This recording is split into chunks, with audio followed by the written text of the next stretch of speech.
Arestado ng Pasay City Police ang 36 anyos na security guard na si Alias Suray matapos magbanta gamit ang baril at hindi magbayad ng kinain sa isang restaurant sa Hill Puyat Ave, Barangay 47 nitong August 9, 2025.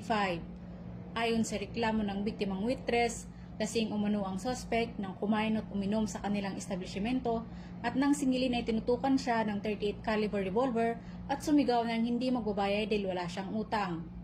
Agad rumisponde ang mga pulis mula sa Substation 1, inaresto ang suspect at nakumpiska ang baril na may 6 na bala. Dinala siya sa presinto at isinailalim sa physical examination. Nahaharap ang suspect sa kasong paglabag sa Article 282 o Grave Threats ng Revised Penal Code at RA 18591 o Comprehensive Firearms and Ammunition Regulation Act na nakatakdang isailalim sa inquest sa Pasay City Prosecutor's Office. Mula dito sa Camp Bagong Diwa, Bicutan, Taguig City, ako po ang inyong PNN correspondent, Patrolwoman Verna Gondran, alagad ng batas, tagataguyod ng Balitang Pulis.